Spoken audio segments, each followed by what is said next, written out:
Alright everyone, wanted to take a moment to go through these patch notes since I'm not actually going to be streaming today because I'm going to be watching the Overwatch League matches.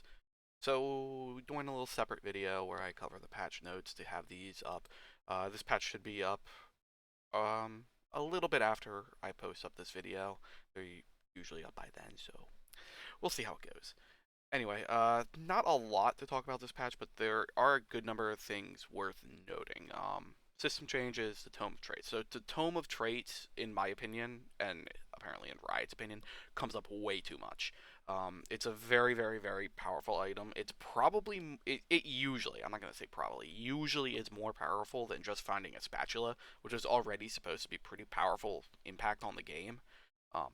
The Tome of Traits almost always gets you a trait that you actually want is somehow valuable to you, can allow you to get a lot of those reach traits a lot more commonly than just getting a spatula can. The only time spatula is usually better is if you find another spatula. Also, these take one item component while these are just one item, while spatula plus another component is required to make an actual emblem. So in general, this is usually better. So having it come up so much was a little overbearing. Radiant drop. So they removed the double Reforger gold drop. Reforgers is a weird item. I, trait changes Skirmisher. So Skirmisher 6 is getting a shield buff. I don't think that really does much, at least in my opinion. Tier 2 champion. So the big thing is Tristana has been, well, this isn't really the big thing. One of the big things. Tristana has been reworked. Her ult is now she jumps away from enemies and increases attack speed for 4 seconds.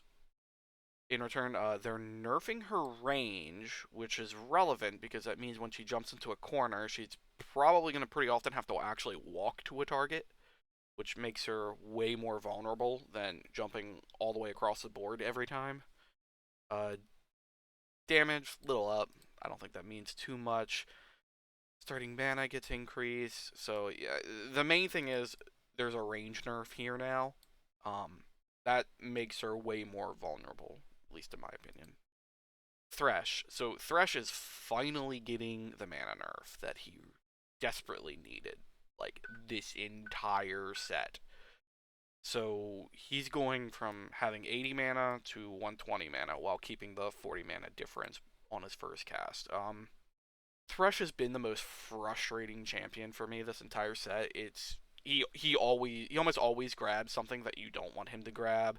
He dies in the middle of his hook animation, and the champion is still stunned and pulled towards him after Thresh dies. There's so many annoying things with Thresh that just blows up a game that I get like really frustrated with.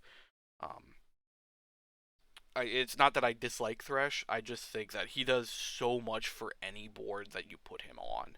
So I'm happy to see this nerf, and I actually don't even think it's enough.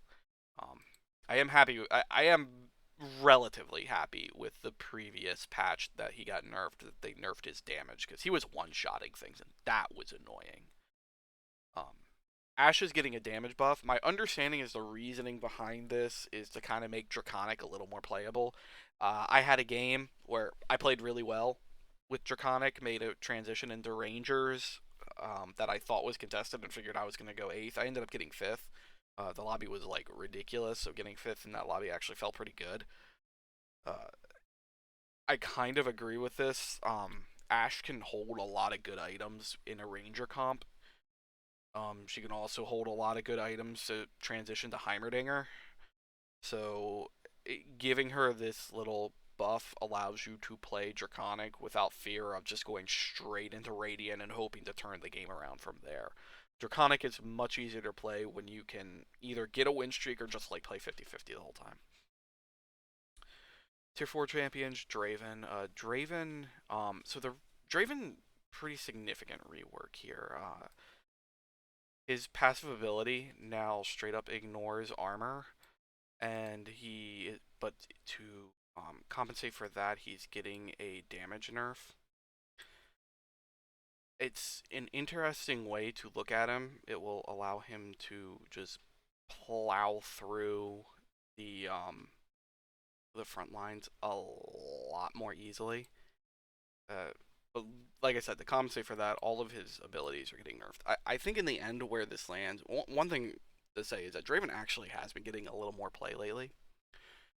But the main place I think this lands is that 1-star Draven is probably crap, while 2-star Draven is really, really good, especially against very like tanky front lines. This probably isn't very good against Revenant front lines, but it's probably very good against like Knight and Cavalier front lines. So I do think Forgotten will be a pretty good composition. I'm just like my biggest issue with playing Forgotten for a while has just been I'm not quite sure how you transition into it. Like what you start off with and what you transition from and to, because your front line consists of both a knight and a cavalier, so you're playing this like split front line combo that's just a little awkward. Tier 5, Heimerdinger, this is kind of a buff. I'm not gonna say it's like completely a buff, but it's kind of a buff. So they're pulling some of the damage out of the Heimerdinger turret and just lowering his mana, his max mana. So on one hand, I don't think the turret nerf is actually meaningful. I don't think that changes anything. But this is pretty relevant because where Heimerdinger is incredibly strong is when he has Archangels and he casts twice.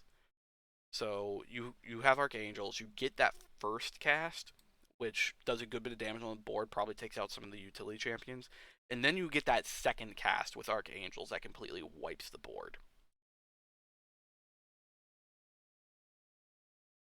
I think this makes that probably a lot better. Now, it's worth noting, like, I don't know what the break points here look like, because it seems Riot is completely of the opinion that this is meant to make no Archangel's Heimerdinger better, while making Archangel's Heimerdinger a little worse. I'm not quite sure that's actually true because of this change. It means he's going to be doing that second cast sooner, where he wipes the board.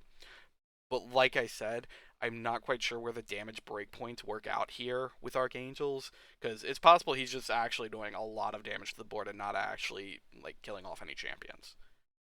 So I think in general, like the no Archangels part's probably correct. This makes no Archangels Heimerdinger a good bit better because you get that second cast off, which is more likely to like actually kill things.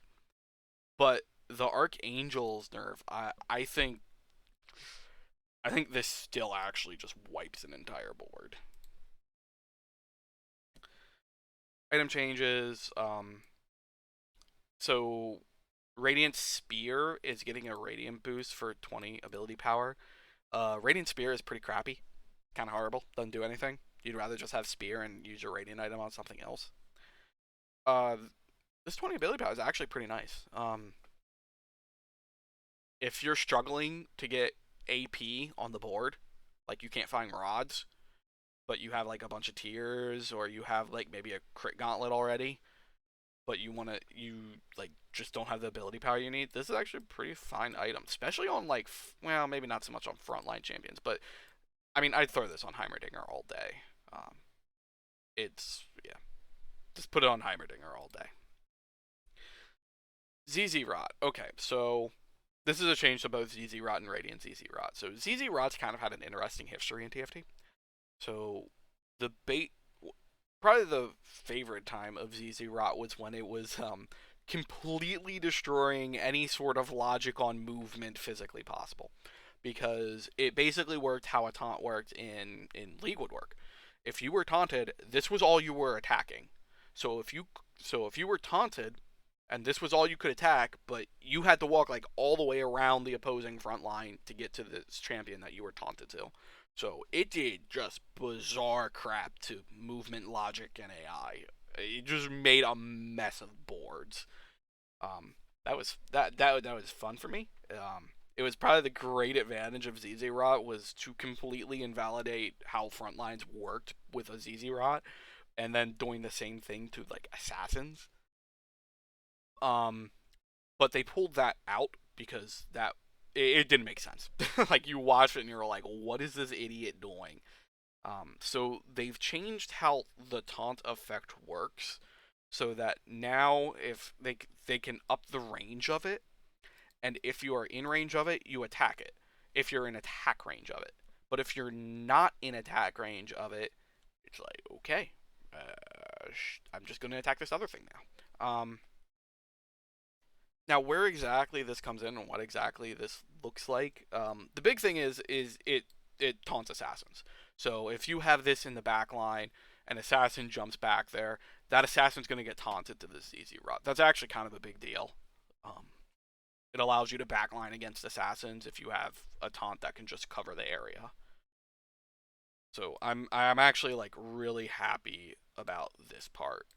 Um, but the main thing to note about what this actually does is that it means that you're going to take damage from ranged units now. Um, so if you put a ZZ Rot like on the left side of the board and your opponent has an Aphelios, the Aphelios is going to attack the ZZ Rot unit now. He's not going to go after the closest unit in the front line. He's going to go right after the ZZ Rot. That is kind of relevant-ish in board positioning because the far left top corners of the board tend to be carry bait. Carries tend to go right for that unit that you put in the top left and top right corner of your board, so you don't often see it used very much. Outside of like that's kind of like where I like to place Aurelia. Aurelia is like really good for just getting hit in the face, or Leona. Leona's really good for just getting hit in the face. Whereas your other tanks, you kind of just want to soak up damage in the you want to well, not so much damage, but aggro in the middle of the board, while those corners are just soaking up damage. That's where this becomes a little more relevant in terms of how the taunt range works now. So that's ZZ Rot in a nutshell. I kind of wish they'd go back to the weird movement. It was really fun. I enjoyed that. I would slam ZZ Rots all the time. Um, Smaller changes. No one's playing A-Bomb 4 or 5. Tiny buffs both ways. I don't think that changes anything. Usually by the time you get... Well, normally you'll hold on 4 for a while, but then you'll sell out of 4 and just go down to 3 so you can play a better board state. Cannoneer, yeah, no one plays Cannoneer 4, so they're buffing Cannoneer 4. It's not going to change anything. Cannoneer 4 is too awkward to play, at least in my opinion. Without a Cannoneer spat, Cannoneer 4 is too awkward to play, so we don't even talk about Cannoneer 6. Champions, Kled, 3-star, attack speed boost. Remember reroll Kled? That was a thing at one point. Leona Lee. I'm surprised they put this in small change. This is actually kind of a big change. It's not meta defining, but it is a big change. Leona 3's damage reduction is going from 200 to 120. Riot's kind of the opinion that unkillable units are a mistake and should never happen. And Leona 3 itemized was unkillable. So they killed unkillable Leona. Udar 3-star buff makes you think a little more about keeping him for Draconic to get that roll up to 3-star. I don't think that's a good play, but do you. Udar's really good in the early game at 2-star. I have nothing else to say. Set is crap. I don't care that they buffed him. It's not even that big of a buff. Set is crap. I hate Set. He's so bad. Soraka, oh, they actually buffed too. I didn't realize they buffed. Oh, they did an across the board buff on Soraka. I actually never played reroll Soraka. I don't think this is enough damage to make me want to play reroll Soraka, but it is noticeable that it is a full-on buff. It'll probably make her a good bit better in the early game if you run like 4 Dawnbringer early. Tier 3 champions. So this is probably the most interesting one on the minor changes. Miss Fortune is going to get a starting mana boost of 20. So one of the things on Miss Fortune is optimal items on Miss Fortune is 3 tier items. Normally like Sojins, Archangels, and Hodge. That way she gets off like an insta-cast, hits all the front line, and just causes damage and madness all over the place. So the idea here is now she's not going to be as tied down to having 3 tier items. Now you can just run 2 tier items. I don't know how that really works out because Archangels, Hodge, and Sojourns, it's kind of like the optimal combination of items for her regardless. I guess what this changes is that you could run Gunblade over Hodge if you wanted to. I don't think this really changes that much on her. Archangels and Sojourn will just always be optimal items on her. Nidalee. So Nidalee, for some reason, they're going to give her an attack speed boost at 3-star. So I'm going to combine these together.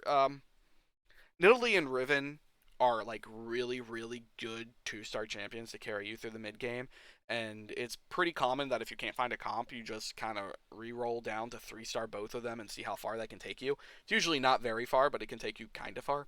There was a point where that was a really good comp. It kind of just fell off a cliff after they did some pretty hard nerfs to Nidalee and Riven. So they're bringing some minor buffs here. I don't think this really changes anything. Nidalee 2-star is still busted. Tier 4 champions, Karma, giving her a health boost, which she needed, and slightly increasing the damage at 2-star, which she needed. But I don't think a 10 damage buff is going to do anything.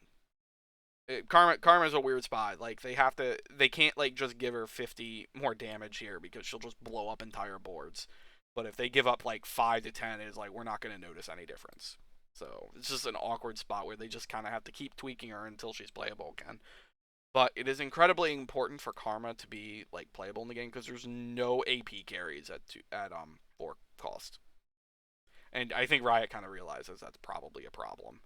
That they need to have more AP carries at 4 cost.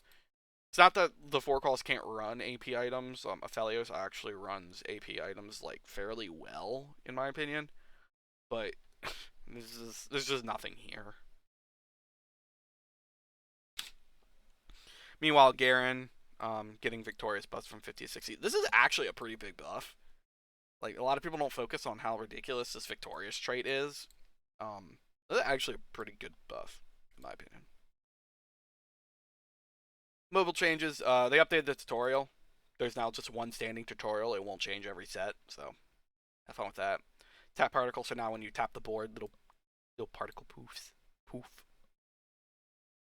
And bug fixes, tooltip clarity for rangers. So overall, there's not a lot to talk about here. I think the main thing to keep an eye on. Wow, they didn't even talk about they buffed Karma. That's harsh. Um, the main thing is the Thresh nerf, the Draven rework, and the Heimerdinger buff. Those are probably the 3 things I'd keep my eye on most here. Maybe Karma, if that nudge was actually enough to make Karma good again. I don't know.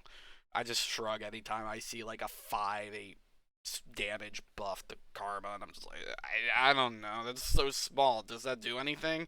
25 would probably break her. I don't know. Whatever. The big thing is Draven. Draven's going to be really, really good. He's already kind of good. This change should probably make him really, really good and very, very good against tanky front lines. Not as great against Revenant front lines. Because he's like the thing with the Revenant front lines with Draven is that after Draven kills a Revenant champion, they go into their Revenant reanimation state, and then Draven's going to walk forward to hit a new target. So he's wasting a lot of time doing that walk forward when he could just stand there, wait out the animation, and attack. Revenant is good against Draven. Draven is good against pretty much all the other front lines. That's kind of how I look at Draven right now. Anyway, that's it. Hope y'all enjoy this. I'll see y'all around. Peace.